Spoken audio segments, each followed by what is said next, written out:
Estimados irmãos, estamos caminhando para o fim da Páscoa, do tempo da Páscoa, dos 50 dias da Páscoa.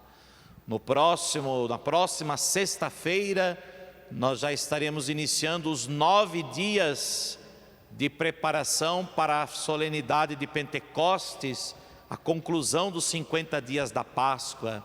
Estaremos nesta semana já celebrando os 40 dias da Páscoa, quando então celebramos a ascensão do Senhor ao céu, que aqui no Brasil, esta festa da solenidade da ascensão do Senhor, que é celebrada 40 dias depois da Páscoa, é transferida para o domingo. Portanto, no próximo domingo, próximo sábado, já estaremos celebrando a solenidade da ascensão do Senhor ao céu e então a solenidade de Pentecostes, os 50 dias da Páscoa.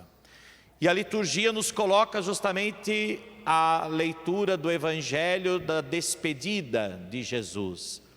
Uma despedida que Jesus realizou na ceia, mas que já se alude também à sua volta para junto do Pai, sua morte, sua ressurreição e o seu retorno para o céu junto do Pai, da onde então Ele, de junto do Pai, nos enviará o Espírito Santo, o Paráclito, o Defensor, aquele que irá, de certa forma, clarear e que irá também recordar no coração dos discípulos as palavras, os gestos, as ações de Jesus.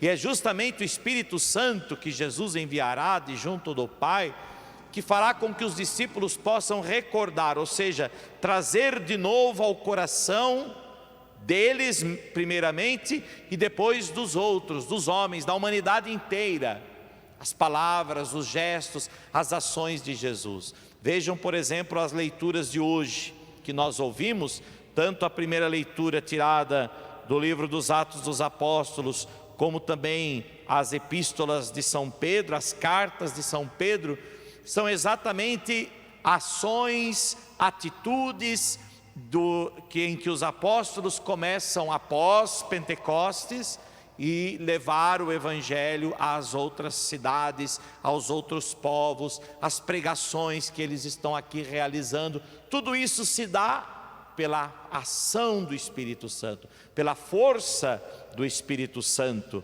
como nós ouvimos muito bem no Evangelho de hoje. O Espírito Santo que o Senhor enviará de junto do Pai, para que seja manifestado nos apóstolos e também todos aqueles a quem os apóstolos anunciarem a pregação do Evangelho, e como nós ouvimos na carta de São Pedro, a quem os apóstolos também impuserem as mãos, para que por meio na primeira leitura, para que por meio da imposição das mãos, eles recebam o Espírito Santo, e assim possam serem confirmados na fé em Jesus, e também pela manifestação do Espírito Santo, eles possam dar testemunho de Jesus Cristo. Portanto, a liturgia deste 6º domingo da Páscoa, antes da ascensão e da própria solenidade de Pentecostes, já vai nos preparando e ao mesmo tempo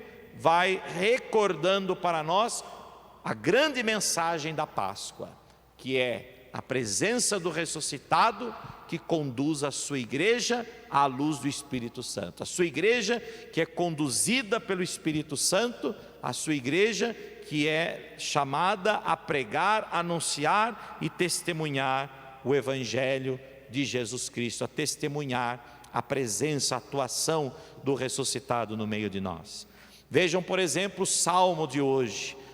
O Salmo de hoje dizia, Salmo 65, aclamai o Senhor Deus a terra inteira, aclamai o Senhor Deus, ó terra inteira, a terra inteira aclamará o Senhor.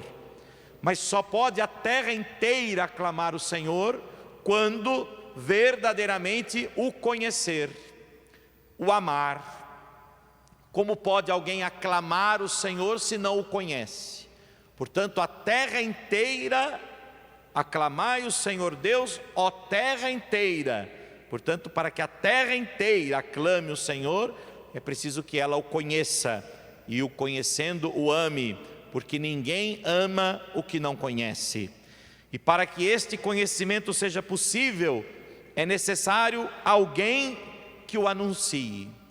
Para que Jesus se torne conhecido, para que a terra inteira aclame o Senhor, é preciso que Ele seja conhecido. E para que Ele seja conhecido, é preciso de alguém que o apresente. Essa foi a missão dos apóstolos. Essa é a missão que é confiada à igreja. Não só aos pastores da igreja, os presbíteros, os padres, os bispos, mas a todo o povo batizado, a todos nós, irmãos, que aqui estamos, celebrando a nossa fé. Todos nós somos chamados a fazer o Senhor tornar-se conhecido. Todos nós somos chamados a anunciar o Senhor. Este anúncio deve ser da parte de todos nós. E para que este anúncio seja concretizado, é preciso que ele seja vivenciado. Este anúncio deve ser concretizado então com a vivência de cada um de nós, cumprindo generosamente, integralmente a vontade de Deus, nosso Pai. E esta vontade de Deus, ela se expressa onde? Nos mandamentos. Portanto, quando todos nós vivemos os mandamentos, quando todos nós praticamos os mandamentos, nós damos testemunho de Jesus.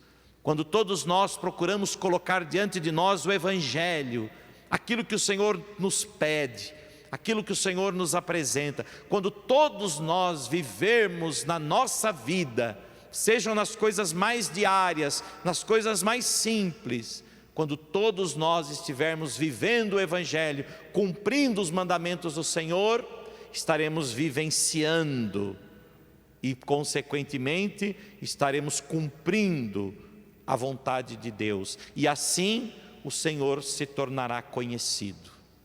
A primeira leitura de hoje nos mostra os cristãos de Jerusalém, que após o martírio de Estevão, estavam sendo perseguidos. E a maioria fugiu para o norte de Israel. E lá, o ardor apostólico que tinha dentro deles foi sendo anunciado. Eles foram anunciando com entusiasmo o Evangelho a todos aqueles que eles encontravam. E aí a primeira leitura diz que Filipe foi então para Samaria, onde as multidões, ao escutarem as suas palavras, ao escutarem as palavras de Filipe, essas pessoas se convertiam, abraçavam a fé com alegria, diz a leitura. E perante esse acontecimento, perante essas pessoas que recebiam o batismo de conversão, o batismo através da pregação de Filipe, no caso aqui da primeira leitura, essas pessoas abraçavam a fé. Foi então que Pedro e João foram para lá, imporem as mãos sobre eles, para que eles também pudessem receber o Espírito Santo, e assim pudessem continuar dando testemunho de Jesus Cristo. Meus irmãos, isso tem muito significado na nossa vida. Quantas vezes nós também somos levados a algum lugar, às vezes sem perceber, às vezes passamos a conhecer uma família, passamos a frequentar um lugar, um círculo de pessoas. Às vezes é um emprego novo que a gente agora está realizando, novas pessoas da nossa convivência. Enfim, quantos de nós também somos levados às Samarias da vida, e ali somos chamados a anunciar Jesus Cristo, a dar testemunho de Jesus Cristo. E depois daquelas pessoas que, ao ouvirem a nossa pregação, o nosso testemunho, aquelas pessoas, ao perceberem o modo como nós vivemos, porque o grande diferencial do cristianismo desde do seu início era justamente esse: as pessoas viam como eles viviam e olhavam como eles viviam, e o modo como os primeiros cristãos viviam é que influenciavam para que outros desejassem também fazer parte da comunidade cristã. O modo como os cristãos viviam era o que entusiasmava a outros quererem também fazer parte, quererem também aderir a esse Jesus que não era conhecido, mas a esse Jesus que eles pregavam, que eles anunciavam, que eles testemunhavam, a este Jesus que era a causa de tanta alegria. As pessoas viam a alegria dos cristãos, os cristãos sendo perseguidos, os cristãos sendo mortos e ainda assim alegres, caminhando para o martírio muitas vezes, caminhando para a morte e ainda assim alegres por terem sido considerados dignos de morrer por causa do nome de Jesus. Vejam só, as pessoas olhavam para essas pessoas e diziam: não é possível, alguma coisa tem ali.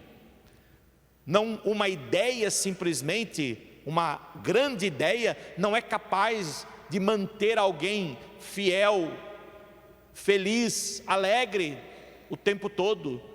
Não pode ser uma ideia simplesmente. Uma teoria, uma filosofia não é capaz de manter uma comunidade como a dos cristãos. Alguma coisa há de diferente ali.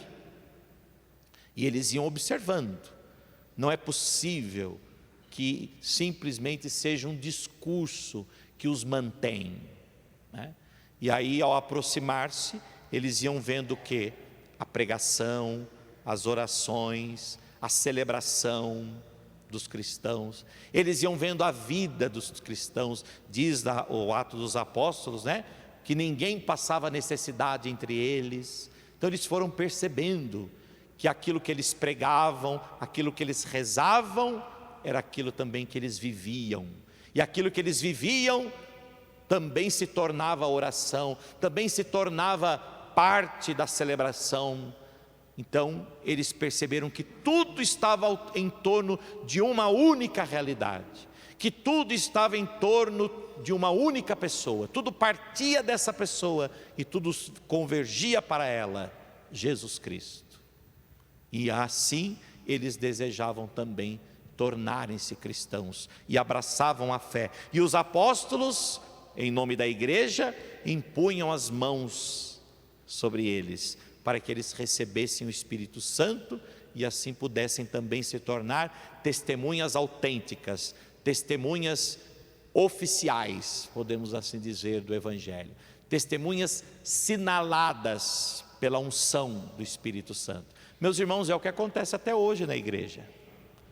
A catequese, a instrução, a formação vai fazendo com que as pessoas, ao se sentirem atraídas a Jesus, elas vão sendo formadas e a igreja, os bispos, os presbíteros, impõem as mãos, ungem esses fiéis com a unção, com o crisma.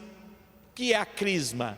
A crisma é justamente a unção do Espírito Santo para que aqueles então que aderiram à fé possam agora também se tornarem testemunhas da fé, propagadores da fé, anunciadores da fé.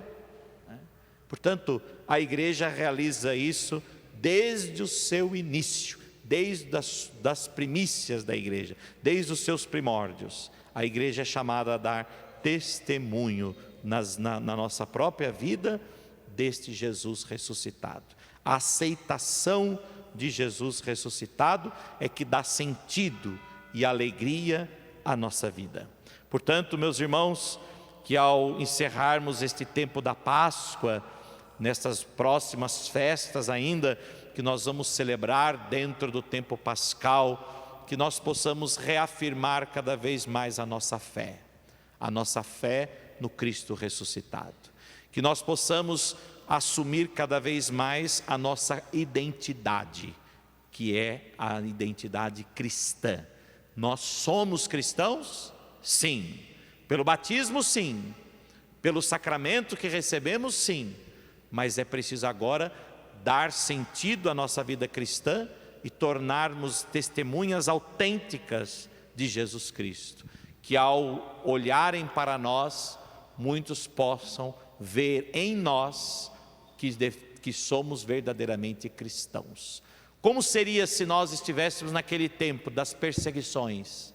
Hoje também a igreja é perseguida, talvez até pior do que antes, porque antes a gente sabia, o perseguidor se mostrava. Hoje não, hoje ele vem velado por teorias e outras coisas mais. Mas, mesmo assim, se hoje nós também fôssemos perseguidos, como que nós iríamos sinalizar que somos cristãos? Se não poderíamos falar, dizer, né? Certamente através das nossas atitudes, né? Para que aqueles que ao se aproximarem de nós nem necessitávamos dizer com as palavras, mas com as atitudes. Isso é que faria com que muitos iriam perceber, ele é cristão, porque ele vive assim, né? É isso que nós somos chamados, que as leituras de hoje nos falam, que nós sejamos cristãos de fato, nas palavras, na pregação, mas na vida, na prática, no testemunho. Que o Senhor Jesus, o ressuscitado que vive entre nós, seja sempre a nossa inspiração para também vivermos como Ele viveu, para assim podermos de fato dar sentido à nossa vida cristã. Assim seja. Amém.